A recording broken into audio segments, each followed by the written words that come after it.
Shalom Aleichem, good week everybody. A little late in the week. We had some camera trouble, some cameraman trouble, but now we're back in shape again. This is the Pasha of Korach, late in the week.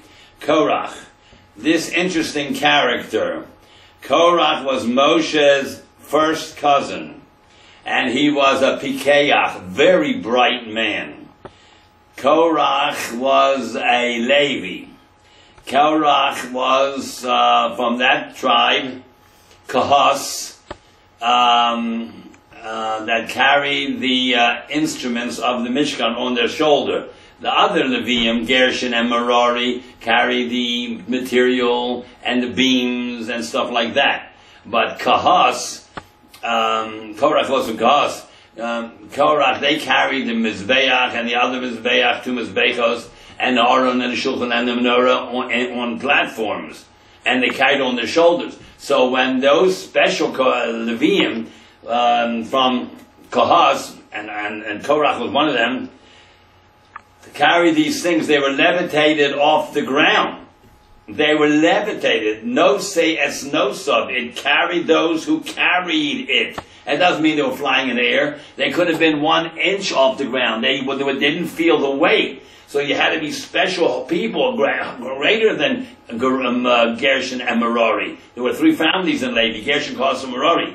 Gershon carried the material, Merari the beams, the wood, the metal. But Kahos carried the tribe of Kahos, which is Korach, carried the Aron and the Shulchan and the Mizbeach and everything. You were so holy that the tent of Korach was called Mishkan Korach, not Ohel. So the Shekhinah dwelled there, and he was a cousin of Moshe, and he was levitated off the ground when he carried it. And when Moshe said, "Mi Lashem Elai," the whole Shevet Levi ran, and who, including him. Now, how is it possible? A man like this is pointed out in the Torah as one of the worst people that ever lived. Gehenna is not good enough. He's going to never get out of Gehenna. How does a person so great, so big, fall so low? Let's study this human being, Korach. Kuf Reish Ches. Kuf Ches, the first and last letter is 108. Kuf Ches, 108. Gehenna is 108. He's going to Gehenna. And the middle letter, Reish, he was the world-class Rosh, or Reish. Kuf Ches, 108. Gehenna was 108. Gehinnom. How does a man go from one end to the other? First of all, you have to be very bright and talented to be so bad. Because if you're simple and nothing, you can't be so bad because you can't be that good. The bigger you are, the harder you fall. The question the world asks, the Torah world asks, how is it possible for a nation like Yisrael, and he got 14,953 people to die, how is it possible that a nation like Yisrael, who sees cause and effect immediately, with such clarity, daily, to rebel against Hashem? How? You see the man coming down daily. If it's a Yontif on Sunday, it comes down triple, because at Friday it comes down double, Friday and Shabbos. And if Sunday's on Shabbos, on Sunday it's triple. And you see the water rolling, the Be'er Miriam rolling after them for 40 years. You see the mountains that were mountains up front became flat because of the Aron that was way out front. The Aron flattened them. And the valleys came up. Everything was level. No man, they're walking barefoot in the desert for 40 years, no man was ever bitten by a snake or a scorpion. They had seen the 10 Makos on Mitzrayim. No Jews were hurt. They went out of Mitzrayim on the 15th of Nisan. This most powerful army, the most powerful nation, didn't chase them. No slave ever escaped from Mitzrayim. Here, 6 million people. 3.5 million Jews and 2.4 million Erev Rav. That's about 6 million people. Left in one night. And no one could stop them. A week later, the Egyptians changed their mind and they all drowned in the Yam Suf.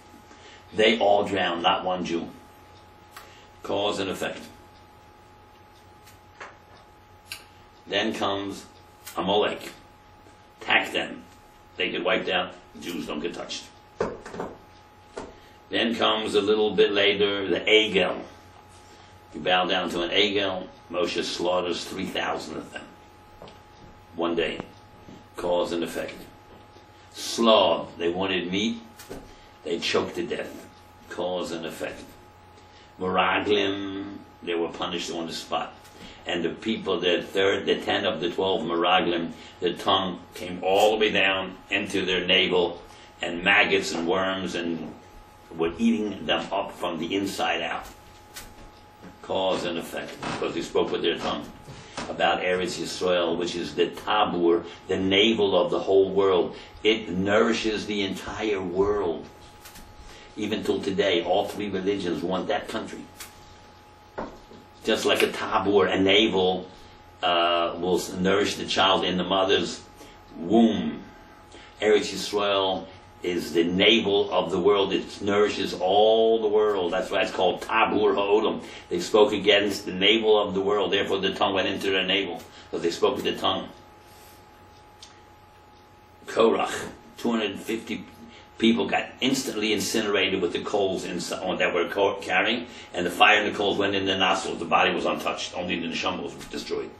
Then the Mapilim, people who were stubborn, they wanted to go up to Eretz Yisrael after the Meraglim. Moshe said, no, yesterday you didn't have the courage, today it's too late. I advise you not to go. I'm not going with you, the Shekhinah is not going with you, the Aron won't go with you. You'll be wiped out. And they went anyhow, and the Eden saw them far away, getting wiped out. Cause and effect. And then comes here, after the 200, in this week's Pasha, 250 people get incinerated. At the same second, 3 families get swallowed in a hole. Korach, Dosan, Aviram, cause and effect. And the next day after that, they complain against Moshe. Am hamitem es am Hashem. You, Moshe, and I killed out the Jewish people yesterday. And for that, Hashem made a plague. 14,700 the next day. With 253 the day before. And 14,700 the next day, you have 14,953. Almost 15,000 people because of one egomaniac.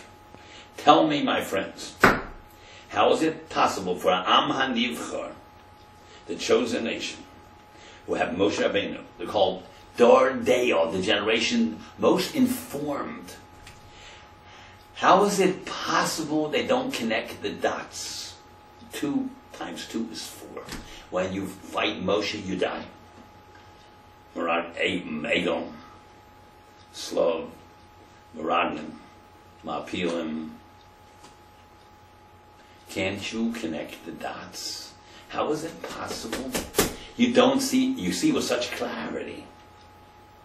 Cause and effect. Aren't you afraid of Moshe Rabbeinu, of HaKadosh Baruch Hu? Don't you see cause and effect today? We don't see cause and effect the last 1,800 years, because Hashem would make cause and effect right away. Everybody would be about tshuva, and then you wouldn't get a reward for passing a test. That's the $64,000 question of this week's Parsha. Korach Bikeach Hoya. He was very brilliant. She said, why did he enter this stupidity? You're going to lose. You start up with Moshe, you end up dead. Always. He saw a guy, when he was 15 years old, Moshe saw a guy beating up a Jew. He said, Yudke Vavke, the man expired. And he saw Dosan beating up, fighting with Aviram, his brother-in-law. He says, Lama Sakarech, why do you hit your friend?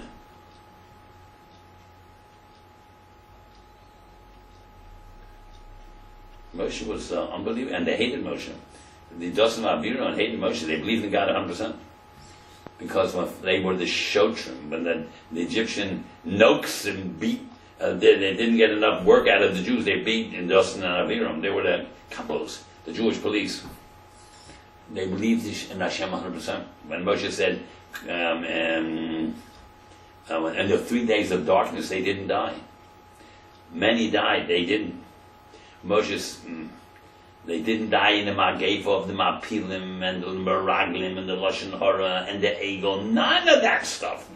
They believed in God 100%, but they were Shoyim Gemurim. They hated Moshe.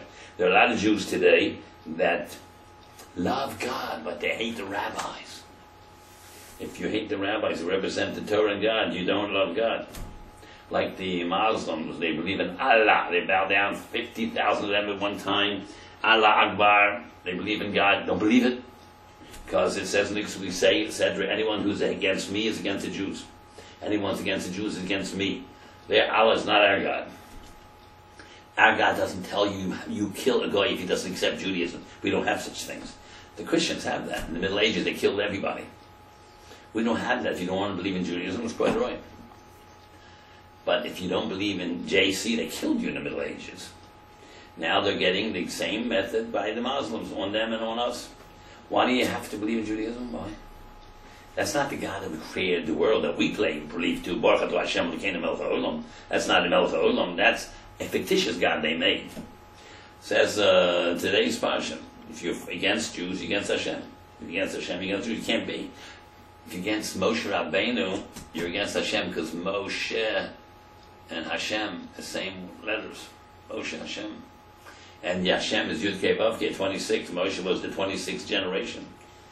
From the beginning to Noah, 10 generation. 10 more to Avram, 20. 10 more, 20. Then Yitzchak is 21. Yaakov is 22. Yaakov had Levi, 23. He had Kohaz, 24. And Amram, 25. Moshe, 26. 26th generation from the beginning. And Yud Kei Vav Kei is 26. And Moshe and Hashem is the same. If you're against Moshe, against Hashem. What do you mean they believe in God 100%? They thought so. They didn't have a concept what that means. Like the Muslims, they believe in Allah. Don't believe it. Because you love Allah, you love His representatives. If you love math, you don't hate the math teacher. If you love Torah, you love the Rabbi who teaches Torah. How is it possible, this is a $64,000, that you know everything and you're so smart day on everything and everything and everything, you see cause and effect, and you start out with Moshe Rabbeinu, especially yesterday, 250 people got incinerated by a miracle. The fire from the coals went in the nostril, the body wasn't touched, the neshama died, and at the same second the ground opened up. It never happened before that 3 people went in the ground and it closed up, and they heard the voices from down there saying, Moshe Emes. The Torah so emes, the anu badoyim. Moshe is true and his Torah is true. We're liars. From the Olam Hammers, you got to tell the truth. How is it possible that such a nation can do this? I want to tell you the answer. We're the only nation on earth, as a group, every single Jew on earth who ever was then or is born, who is today, will be born, every ger, neshama was Sinai, and they heard Anochi Hashem Elokecha. Only Jews heard that, and future Jews, and gave them. I am God, your God. They heard 10 diburim, 2 directly and 8 from Moshe Rabbeinu. That's why Torah is 611. They heard 611 from Moshe and 2 direct. So, a nation that has so much self-confidence, God spoke to them. Not one over here, one, all of them. Every man, woman, and child, 3.5 million people, what they gave them. A nation that was filled with such confidence. You have the tremendous amount of azuzah, the kedusha, aggressiveness of kedusha. But if you don't have good midos, you have azuz panim, a disrespectful countenance, a chutzpahnik, a kafir, an apikoros. You are only the nation that's able to have so much glaring opposition to Kadosh Baruch Hu. You 100% feel you're right. You have such confidence that you're right. No one has that. Oz Shabumos, we're the stubbornness of all nations. We have the most confidence of any nation. When we believe in God, we'll die for Him. When we don't believe it, you'll go against Moshe Rabbeinu, because Korach says, I'm just as good as you are. Because you see, we heard God like you did. And therefore all were prophets. And therefore we don't need a king. And besides, God took you out of you took us out of Mitzrayim to bring us into Eretz Yisrael. Now that it's declared by God we're not getting to Eretz Yisrael, you're not the leader anymore. Because your job was to take us out of Mitzrayim and bring us to Eretz Canaan. But now we declared we're not going there the next 40 years. Can't go back to Mitzrayim, it's a destroyed country. Can't go over there to Eretz Yisrael, the giant. So you must not be the leader, you're a fraud. Because God wouldn't pick a man like you if he wanted to accomplish the mission, and then God said, you're not getting there, you saw it's your fault. You lack credibility. We want you out. They want to stone him. Where did they? But they just forgot that little fact that to talk Lashon Hara about Eretz Yisrael. That little fact they forgot. That Lashon Hara against Eretz Yisrael. Hashem says, okay, because that, the tongues of them were riding them to rot into it while they were, took 30 days to eat them up alive. That little fact they just mixed and left out, you know. So they said, Moshe, you're not capable. Really, they're rotten. When Hashem speaks to you, you either get so much self-confidence, you even take on Moshe Rabbeinu. But he was smart. Can't you figure it out? Who's at fault here? So the thing is, if you have no good midos, all the Torah won't help you. If you don't have good midos and do mitzvahs the way Hashem said, and you want to take on your own agenda, and you have rotten midos, you're done. And doing the Maskilim 150 years ago, 1850, 150 years ago, Maskilim were highly, highly informed Torah scholars who used to write Shuvas, Sfarim, on Gemara, with a cigarette in their mouth on Shabbos, writing. Where do you get the nerve to do this? Judaism and Talmud was just another subject, like Egyptology or endocrinology or science or whatever, any other science, earth science, chemistry, biology. It was another field. There was no kedusha to it. That's how the Maskilim could do this. They felt 100% correct. And those who keep the mitzvah, they're naive. Where do you get that confidence? You're right. Where's the Jewish nationalists? They started communism, you know. It was a winner all over the world. Millions of people fell for it. Then Jewish secularism, like Herzl said, we can go to Uganda. There's nothing holy about Palestine. They said, no, Teddy, we're going to Palestine. Where do you get that anti-Torah feeling? Because if Hashem spoke to you at Sinai, you get so much self-confidence. You're either the worst or the best. Nitzchi, we are an eternal nation. But we're also Azus Pano, Kishe Urif, the most stubborn nation on the world. If we're convinced we're right, we'll die for Hashem. If we're convinced we have one drop sofek, it's all meaningless. Torah means nothing. It's an old-fashioned book for naive and primitive people. Like you see today, even today, people fight. Jews are the worst, and Jews are the best. They fight circumcision. It's how do you mutilate an 8-day-old baby? God said so. And they don't believe in God.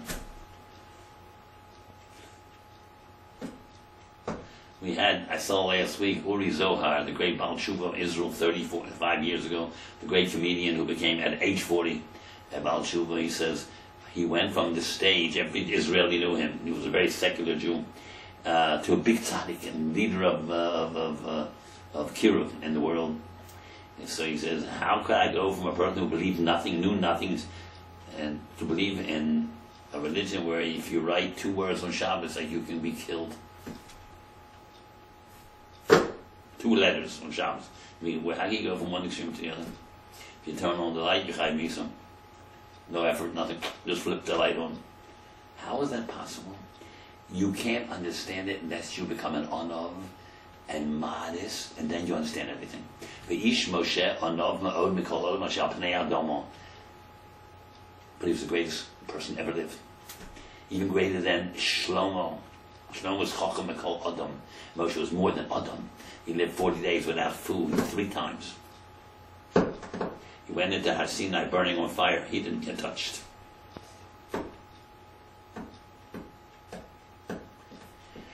You don't have a nivus, a modesty, and realize that God created the spider and the ant and the hippopotamus and the planets and the black holes and universes and the galaxy. If you don't understand that, you're a child. The main thing is midos, then comes Torah. Reishis Chochma doesn't say Limud HaTorah. Reishis Chochma Yiras Hashem, fear God. Learning Torah is one half, and doing the mitzvahs is the other half. you do the mitzvahs, you value your machnia, you lower yourself to do the mitzvahs. That's why Pesach and Sukkot are full moon. Everybody sees, the whole world has clarity. That in this dark night you see a moon. The Jews are like the moon. That's why you bench Birchel Levon every month. Kiddush Levon. Because in this dark world, God made in this dark world, the Jews explain to the world, the force behind all the forces is the invisible force of Hashem. And that was a revelation Avram started. And till to this day, we are promoting the force behind all powerful forces is Hashem. He causes everything. So, if you don't understand that there's an invisible force that the Jews promote, are talking about, then you don't understand anything. So the two holidays are on bright light. Pesach, they saw God is the liberator. On Sukkot, God is the provider in the desert. No food for 6 million people for 40 years. Then the man came down and the waterfall. That is, one is Gibor, that's Pesach. Godol, that's Sukkot. And El, that's Shavuos. Midas Hadin, Elohim. God gave the Torah. The moon is half on the 6th of the month. That night when we do Shavuos, when we learn all night, the moon is only half illuminated. You know what? Every Jew should know Talmud Torah, learning all night, accepting God, and say Nasa v'nishma. That's only half of Judaism. The other half is do the mitzvahs. If you know everything and you don't do the mitzvahs, you're a Russia. If you do all the mitzvahs and you know everything and you don't know where, you do all the mitzvahs, you don't understand why, you're a very pious ignoramus. That's not what a Jew should be. You're a very frum Am Ha'aretz, which is very nice, but that's not the idea. Suppose you know everything and don't do the mitzvahs, you're Russia. You have to be Torah umitzvahs. That's why the night is half. Accepting the Torah and learning Torah and the philosophy and then long, that's one half. Talmud Torah. And then you have to do the mitzvahs. So you say right away, it doesn't Chazal tell you, Talmud Torah connected Kulam. That's more important than everything. Yup. Doesn't it also say, Ein HaMedrash HaIkur El HaMaisa? The learning is not the Ikur, it's the action. So these are two contradictions. Theory against practice. Which is Ikur? Talmud Torah connected Kulam or Ein HaMedrash HaIkur El HaMaisa? Which one is Ikur? That's a phenomenal question. Answer is simple. When you do the mitzvahs, you are learning it in physical form. When you learn it, you're doing the mitzvahs. Which means if I have opportunity, I will do this right away. I would, and then if you do the mitzvahs, you're doing it correctly because you learned the theory, which means you're learning it actually. You're doing it. It's no theory at all. You have to first learn, then you have to do. Talmud Torah is Iker, otherwise you don't know how to do it. But once you're doing it, Ein HaMedrash Iker is not just theory, you're supposed to practice it. That's why the Shavuos is in the half of the month, when it's only half illuminated. Talmud Torah the whole night and saying Nasa v'nishma. That's very nice, that's half. That's called theory. What about the practice? You have to practice what you preach. Now let's learn a little bit of the parasha.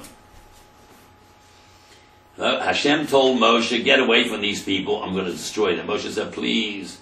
One man does an Aveira, you want to kill everybody. Moshe was looking, trying to save them. Moshe Hashem said, Hibodlu, separate yourself from them.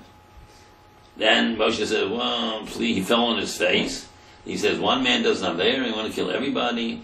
And Hashem said to Moshe, you're right. Hey, Olo, get away from them. You don't have to separate, but move back. And get away from Korach and Dosan Abiram, I'm going to wipe them out. And he went to Dosan Abiram, the last, he sent a subpoena to them, Hazmana, they didn't come to Bezdin. So in Machilokas and fight is so terrible, you should lower yourself and go personally invitation. He went to them, and they didn't get up from Moshe, they didn't look at him. They were Mavazeh the Godlandor. So he didn't speak to them, he told the people around Dosan Abiram. Suru, get away from these wicked people. So first was Hibadlu, and then was Hey Alu, and then was Suru. If you take the first letters of Hey Alu and Suru, you get 70. Hey, and Samach, 70. Samach is 70, 80. Surah 60, and 10 is 70. 70 is sod, samach vav dalid. The secret, 70, the secret of Judaism, the sod is, the Torah is min hashemayim, and it's like yayin, which is also 70. It's very intoxicating. It fills your whole mind. It excites you. Yayin is 72. Yayin is a code word for the secrets of the Torah, the spiritual parts of the Torah, the Kabbalistic things, secrets. If you're a great deep man, you start thinking about these things. The sod, like yayin, is 70. Get away from these people. Elevate yourself. First, get away, then elevate again. These people did not accept the fundamental Torah. 70 Jews came to Mitzrayim, and they left with 6 million. That's a secret. Sod, samach vav daled. They're equal to the 70 nations. A lot of things have to do with 70. Oh, so then they went away, went to Mishkan of Korach and Dosan and Aviram. So Moshe said, if God creates a new creation right now, and these people die in a hole in the ground, you know that God sent me. But if he doesn't create a new creation right now that God didn't send me, you're right, I'm a fraud. So as soon as he started speaking, the earth opened up. There was a sinkhole. They went in there and it closed up. And they were gone. Korach, Dosan, Abiram, 3 families.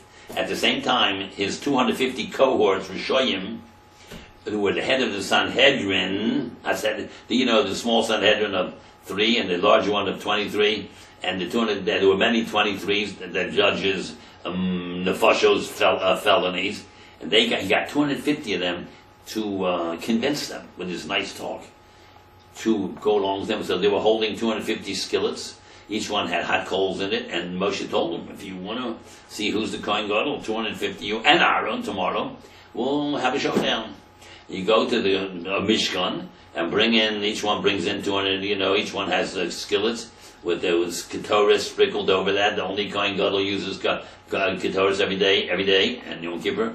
And the one who's holy will survive. Moshe is telling them, there's only one Kohen Gadol, you know that, Korah. The one that survives will survive, and all the 249 will die. Don't you care about them? Obviously, he was an egomaniac. He didn't care about them. And they were so naive, they listened to him. They went in, they all burnt, incinerated. The flames came from the coal into their nose and burnt the neshama. Not the body, because they didn't do any sins with the body, like eating or immoral things. They had a neshama problem. It burnt up the neshama. But it doesn't say that the neshama was burnt. It doesn't say they had korach. That's what neshama means. No, their neshem, where they breathe, the lungs were burnt out. Like the 2 sons of Aaron. Also, the coal went in their nose and burnt their lungs. Lungs mean their inner life, their thoughts, ideas. They had a wrong idea. Nadav and Abihu, they were against their father, because the father's standing right there on the first day of the dedication of the Mishkan, first day of Nisan. And they didn't ask their father. They didn't ask the uncle, Moshe Rabbeinu. They just decided to go into Kodesh Kodoshim. They're not going, Gadol, what are you doing there? It's not Yom Kippur. They took the law in their own hands. They were so moved, exotic, overcome with holiness. They wanted to experience God, even if they die. They knew that. That's called fanaticism. That's extremism. God doesn't want that. Kill them instantly. The 2 sons, the 2 people here, the 250 people did the same thing. They didn't learn from Nadav and Abihu. Moshe, and Chizkuni says that Moshe told him this. He never believed they would fall for this, because only one Kohen Gadol, 249, have to die. Moshe never believed that they will even actually fall for this. This is set up. He thought, no, you're so naive, you fall for this, and you're the head of Sanhedrin. And Korach is so naive, brilliant man, Moshe's cousin. How do you do this? Because if you have egomaniac, Bal Gaiva, you can buck Moshe Rabbeinu, even a Kodesh Baruch Hu. It will destroy you. Your bad nature will destroy you. It says in Pirkei Avos, 3 things take you out of this world: Kina, Taiva, and Kavod. Kina, jealousy. He was jealous of Moshe. Kavod, he wants his kavod. And Taiva, lust. This was not their problem. They didn't have physical lust. They had intellectual problems. If you believe in God 100%, you still can be a Russia. The Muslims, millions don't believe in God. They're Rishonim. If you don't believe in God, you're a kofar, an atheist. You can be very good to each other, to bein man and bein adam l'chaber. You can be very kind and honest and decent, but you're an atheist. On the other hand, you could be a mammon and a Kodesh Baruch Hu 100%, but you could be a crook, cheat, and thief. You have to have both, the outside, the way you show it, and the inside. You have to not be an afkurs and not a kofar. You got to be a tzaddik, bein adam lamokim, bein adam l'chaverim. So, Rabbi Yisai, let's just finish this piece. He says, and the earth opened up and swallowed them up. And the next morning they got up and he said to Moshe,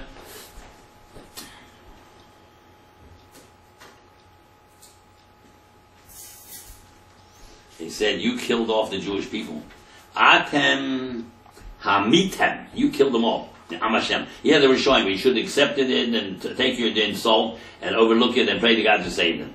So Moshe said to them, it's not me, I didn't care. They're not against me. They don't understand they're against God. They don't know that. That's why in the 10 tests that the Jews tested God, Korach is not mentioned. And Meraglim, yes, and the Egel, and the Mayim, and the Mon, and the Slav, everything. But Korach, Machlokes are not mentioned because they thought they were against Moshe. These are the 10 tests against God. God's capability. They thought they were against Moshe. They didn't realize they're against Hashem. That's why it's not one of the 10 tests.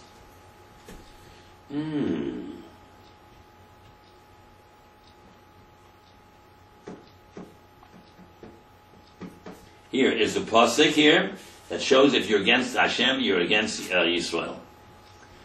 Here, pasuk number 19 in Chamishi. The man that I choose,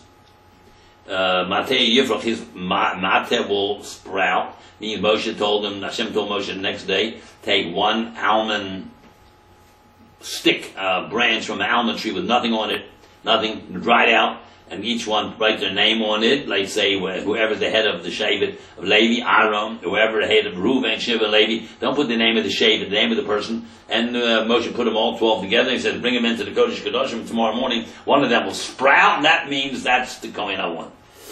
So Aaron sprouted, he was the Kohen. And it says, Hoyu Isha Shibo, Matei Yifroch, will have flowers, Perach, Vashivos, Hasikosi, I will then quiet down, may lie from me, as Telunos B'nai Yisrael, the complaints of the Jewish people, Shehem Elinim Aleichem, that they're complaining on you. He just said me.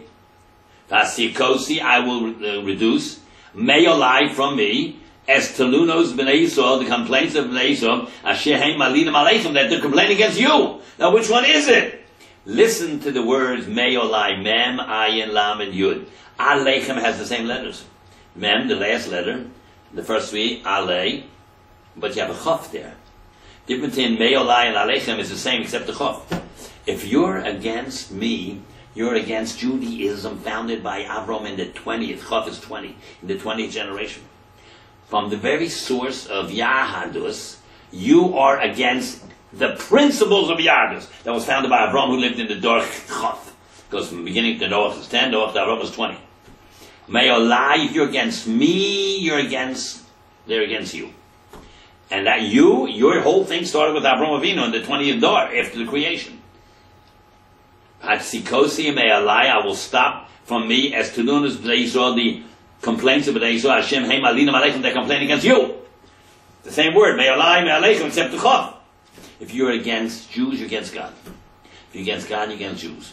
The difference between may Allah and Aleichem is Chaf. It all started with Avram who figured out all these concepts. And Yitzchak and Yaakov, Moshe is the 26th generation. I told you, 26, Moshe. And Yud Vavke is also 26. Moshe and Hashem, same letters. You're against Moshe, you're against Hashem. You don't know that, but I'm telling you. You're not Apikosim against Moshe. No, you're Kafrim. You're atheist. You don't believe in God sent Moshe. You think Moshe and Aaron are nepotist. That took the covenant for himself. No, Moshe didn't want the job. He was arguing with Hashem at the Sneh for 7 days. He didn't want his job. He was forced into it. And Aaron too. And you think that they're covet seekers? You got the thing backwards 100%. They say, like you tell the child, how much is 2 and 2? He says 4. I said, no, 0. Depends. If 2 minus 2 is 0. Plus 2 is 4. And 2 divided by 2 is 1. And 2 minus 2 is 0. And 2 times 2 is 4. and 2 next to each other is 22. It all depends how you set it up. If you don't understand that 2 and 2 is 4, then you don't understand anything. All right, Aboisai, we are finished for today. Mitzvah Hashem, we'll see you again next week. Mitzvah Hashem, if you want to hear a daily shir, go to Kol HaLashon, and there's 1,870 shurim. Every day, 1 shir. And thank you so much. Have a good week. And this week is Shabbos Mevarchim, remember? Shabbos Mevarchim Tammuz. Yes, we're getting into the summer. And I want to tell you an interesting thing. From June 1st to July 12th, every single day, sunset is the same time. That's why lift benching is for 5 weeks is the same time. It's 8, 28, 29, 30, 31, 32, 33, 32, 31, 30, 29, 28. It's about 5 weeks, all about 8:30. Within a minute before, a minute after. That's why lift benching for about 5 weeks is about the same, 10 after 8. Okay, Rabbi, thank you very much. Have a good week.